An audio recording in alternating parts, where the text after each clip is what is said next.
ദിവസം ഞങ്ങളുടെ ദുബായ് ട്രിപ്പിൻ്റെ ഞങ്ങൾ രാവിലെ ബ്രേക്ക്ഫാസ്റ്റ് കഴിച്ചു. നേരെ അബുദാബിയിലോട്ട് വിട്ടു. ഫെറാറി വേൾഡിൽ പോയി. ഞങ്ങൾ തലേ ദിവസം ലെഗോലാൻഡിൽ പോയതുകൊണ്ട് ഫെറാറി വേൾഡിൽ ആ സെയിം റൈഡ് തന്നെ ഉള്ളതുകൊണ്ട് നമ്മൾ ടിക്കറ്റ് എടുത്തില്ല. ജസ്റ്റ് അതിൻ്റെ കോംപ്ലക്സിലോട്ടൊക്കെ ഒന്ന് കയറി. അത് കഴിഞ്ഞ് സ്കൈ ഡ്രൈവിംഗ് ട്രെയിനിങ് നടക്കുന്ന സെൻറ്ററിലോട്ട് കയറി. അവിടെ ഫോട്ടോഗ്രാഫി ഈസ് നോട്ട് അലൗഡ്, അതുകൊണ്ട് വീഡിയോ ഒന്നും എടുക്കാൻ പറ്റിയില്ല. ഞങ്ങൾ കുറേ നേരം നമ്മൾ വണ്ടിക്ക് വേണ്ടി കാത്തിരുന്നു. നമ്മുടെ ഗൈഡ് ഞങ്ങൾക്ക് പകരം ഒരു വണ്ടി അറേഞ്ച് ചെയ്തു തന്നു. പക്ഷെ ആ വണ്ടിക്കകത്ത് AC ഡാമേജ് ആയതുകൊണ്ട് അവർ പകരം വേറെ വണ്ടി വിട്ടു. അതുവരെ ഞങ്ങൾ ഈ കോംപ്ലക്സിൽ തന്നെ ഞങ്ങൾ വെയിറ്റ് ചെയ്തു. ആ പകരം വിട്ട വണ്ടിക്കകത്ത് ഞങ്ങൾ അബുദാബി ടെമ്പിൾ വിസിറ്റ് ചെയ്തു. അവിടെ ചെന്നുടനെ നമ്മൾ ഓൺലൈനിൽ നമ്മൾ രജിസ്റ്റർ ചെയ്യണം. എല്ലാം ഫ്രീ ആണ്. പക്ഷെ നമ്മളൊരു സ്കാർഫ് മാത്രം വാങ്ങിക്കണം, മുടി ഒന്ന് കവർ ചെയ്യാനായിട്ട്. അത് അവിടെ തന്നെ വാങ്ങിക്കാൻ കിട്ടും. ആ ടെമ്പിളിൽ കുറേ നേരം വിസിറ്റ് ചെയ്തു. അവിടെ ചെന്നപ്പോഴാണ് അവരെല്ലാവരും പറഞ്ഞത് വൈകുന്നേരമാണ് ഇത് വിസിറ്റ് ചെയ്യേണ്ട ടൈം. ആ വൈകുന്നേരം ആകുമ്പോൾ ഈ ലൈറ്റ് എല്ലാം അവർ ഓൺ ചെയ്യും. അത് കഴിഞ്ഞ് കുറേ കാത്തിരുന്നതിന് ശേഷം ഞങ്ങൾ അബുദാബി ഗ്രാൻഡ് മോസ്കിലോട്ട് പോയി.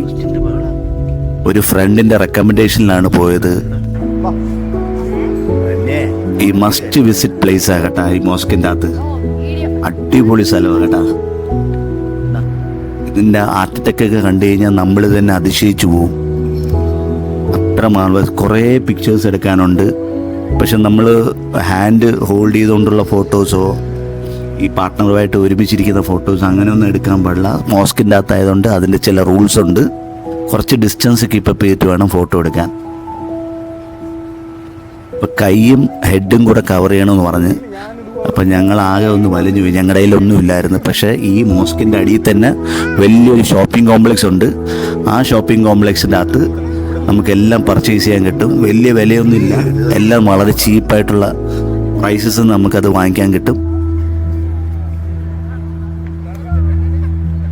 ധന്യ ഇട്ടേക്കുന്ന സ്കാർഫും ആ കയ്യിൽ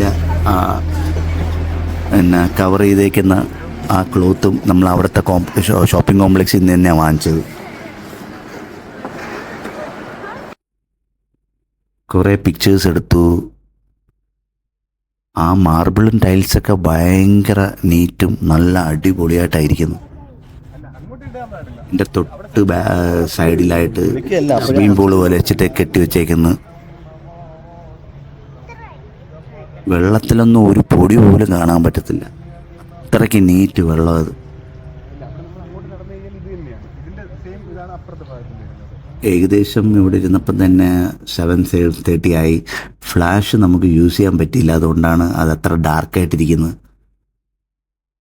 പിന്നെ നിസ്കരിക്കുന്ന സ്ഥലമുണ്ട്, അത് കുറച്ച് അകത്തോട്ടാണ്.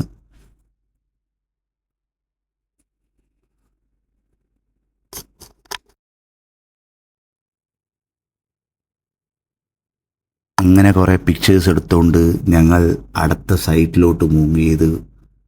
ഇതെല്ലാം ഈ മോസ്കിൻ്റെ സൈഡിലായിട്ടുള്ള ഒരു എക്സിബിഷൻ പോലത്തെ സെൻറ്ററാണ്. എല്ലായിടത്തും ടച്ച് സ്ക്രീനുണ്ട്. നമുക്ക് എന്ത് ഇൻഫർമേഷൻ വേണമെങ്കിൽ ആ ടച്ച് സ്ക്രീനിൽ നോക്കിയിട്ട് നമുക്ക് കിട്ടും മോസ്ക് എന്താണ്. അതിനുശേഷം ഞങ്ങൾ എമിറേറ്റ് പാലസിലോട്ട് പോയി. അതൊരു വലിയൊരു 5 സ്റ്റാർ ഹോട്ടലാണ്. ഔട്ട്സൈഡ് പബ്ലിക്കിനെല്ലാം വിസിറ്റ് ചെയ്യാൻ പറ്റും. എനിക്ക് പരിചയമുള്ള ഒരു ഫ്രണ്ട് പറഞ്ഞിട്ടാണ് ഞങ്ങളവിടെ പോയത്. അങ്ങനെ ആ ഫ്രണ്ട് തന്നെ നമ്മുടെ കൂടെ ഗൈഡ് ചെയ്ത് ആ എമിറേറ്റ് പാലസിലോട്ട് നമുക്ക് വിസിറ്റ് ചെയ്യാൻ പറ്റി. ആദ്യം നമ്മളൊന്ന് ബാക്ക് അടിച്ച് അകത്ത് വിസിറ്റ് ചെയ്യാം. പക്ഷേ ഇത് പബ്ലിക്കിന് ഓപ്പൺ ആണ് ഈ എമിറേറ്റ് പാലസ്. കാണേണ്ട സ്ഥലമാണ് കേട്ടോ. ഒരു ദിവസം 3-4 ലക്ഷം ഇന്ത്യൻ മണി വരും ഒരു റൂമിന്. അത്രയ്ക്കും ബ്യൂട്ടിഫുൾ പാലസാണ്. ഞങ്ങളവിടെ ചെന്നപ്പോൾ തന്നെ കുറേ ഗസ്റ്റുകൾ ഇത് വിസിറ്റ് ചെയ്യാനായിട്ട് വന്നിട്ടുണ്ടായിരുന്നു. Okay guys, tomorrow we meet you. Keep following me. Bye. Good night.